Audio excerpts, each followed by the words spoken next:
বাচ্চা থেকে বুড়ো সকলেরই পছন্দ চিকেন চপ। আসসালামু আলাইকুম সবাইকে, আরো একটি ভিডিও নিয়ে চলে আসলাম আপনাদের মাঝে। আজকে বানাবো হচ্ছে দুর্দান্ত স্বাদের চিকেন চপ রেসিপি, যেটা খুবই অল্প সময়ে বানিয়ে নেওয়া যায়। তো এটার জন্য এখানে নিয়েছি কাঁচামরিচ কুচি, ধনিয়া পাতা কুচি, পেঁয়াজ কুচি, সেদ্ধ আলু, আর হচ্ছে মুরগির বুকের মাংস সিদ্ধ করে কিমা করে নিয়েছি। দিয়ে দিচ্ছি লবণ। এখানে সব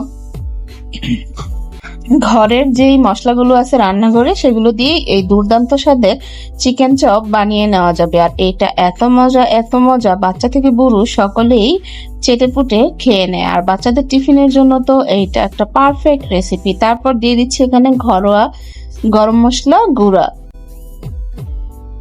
দিয়ে দিলাম জিরা গুঁড়া। তারপর এগুলোকে খুব সুন্দর করে মাখিয়ে নিব। তো তারপর হচ্ছে এখানে প্রথমে মুরগির কিমাগুলো নিয়ে নিলাম, সেগুলোকে কিছুক্ষণ মাখিয়ে সাথে আলু সিদ্ধ গুলো দিয়ে দিলাম। এখন সবগুলো উপকরণ একসাথে মাখিয়ে নিব। সাথে এখানে কিছুটা তেল দিয়ে দিব খামিরটা খুব সুন্দর হওয়ার জন্য। তো সাথে দিয়ে দিলাম ব্রেড ক্রাম। এটা আমার ঘরে বানানো ব্রেড ক্রাম। ব্রেড ক্রামের ভিডিও আমার চ্যানেলে আছে, আপনারা চাইলে দেখে নিতে পারেন। তো এখানে আরো একটা উপকরণ দিব, সেটা হচ্ছে কর্নফ্লাওয়ার। তো কর্নফ্লাওয়ার দিয়ে আবার মেখে নিব। তারপর হচ্ছে আমি তেল দিয়ে দিব সামান্য, আর একটা ডিম দিয়ে দিব। তো দিয়ে দিচ্ছি ডিম, দিয়ে একসাথে মেখে নিব। তো ডিমটা দিয়ে খুব সুন্দর করে একটা খামির তৈরি করে নিতে হবে। এই রেসিপিটা খুবই মজার একটা রেসিপি। আপনারা এটার সাথে চিজ ব্যবহার করতে পারেন। আমার বাসায় আজকে চিজ ছিল না, তাই চিজ ব্যবহার করিনি। এটার ভিতরে যদি চিজ দিয়ে দেওয়া যায়, এটা খেতে খুবই সুস্বাদু হয়। তো বলেছিলাম তেল দিব, তো তেল দিয়ে দিলাম। তেল দিয়ে এখন খুব সুন্দর করে মাখিয়ে নিয়ে এখন গোল গোল চপের শেপ দিয়ে নিব। আপনারা চাইলে বিভিন্ন আকৃতির বানাতে পারেন, আমি গোল গোল করে বানিয়ে নিচ্ছি। তো একে একে সবগুলো চপ আমি বানিয়ে নিব। তো এটা চাইলে আপনারা ফ্রিজেও ডিপ ফ্রিজে সংরক্ষণ করতে পারেন। তো সবগুলো আমি একই সাইজের করে বানিয়ে নিচ্ছি।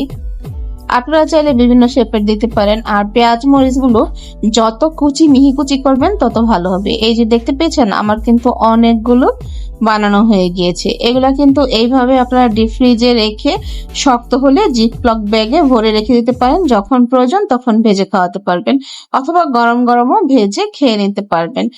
টমেটো সস দিয়ে বা চিলি সস দিয়ে এটা কিন্তু খুবই মজা লাগে। তো আমার কিন্তু 2 পিস মুরগির মাংসতে অনেকগুলো হয়ে গেল। তো এইভাবে আপনারা বাচ্চাদের জন্য টিফিন রেডি করে রেখে দিতে পারেন, অথবা বিকালের নাস্তা হিসেবেও খেতে পারেন। তো এখন আমি এগুলাকে কিছুটা ডিপ ফ্রিজে রেখে দিব, আর কিছুটা আমি আপনাদেরকে ভেজে দেখাবো। তো ভাজার জন্য আমি কড়াইতে প্রথমে তেল দিয়ে দিয়েছিলাম। তেল গরম হয়ে গিয়েছে পরে এখানে আমি একে একে কয়েক পিস চপ দিয়ে দিব।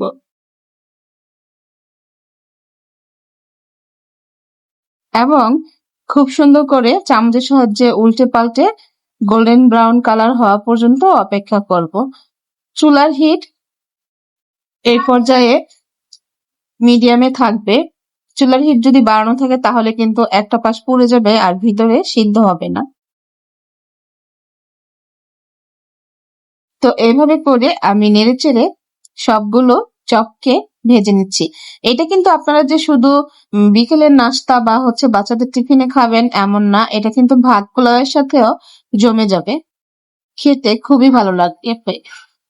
তো আপনারা যদি বিশ্বাস না করেন, একবার বানিয়ে খাইয়ে দেখুন। এটা খুবই মজার একটা রেসিপি, আর খুবই সহজ একটা রেসিপি।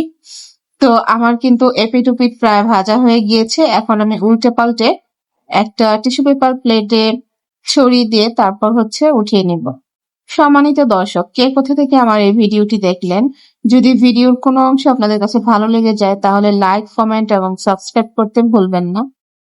আপনাদের লাইক কমেন্ট পেলে ভিডিও বানাতে অনেক ভালো লাগে। আর ভিডিওটাকেও টান দিয়ে উপরে উঠিয়ে দিবেন না। ভিডিওটা দেখে একটা কমেন্ট করে যাবেন। তো দেখেন কত সুন্দর একটা কালার এসেছে।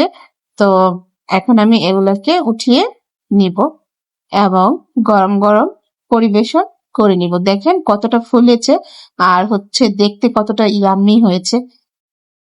এটা খেতেও কিন্তু দারুণ মজা হয়েছে।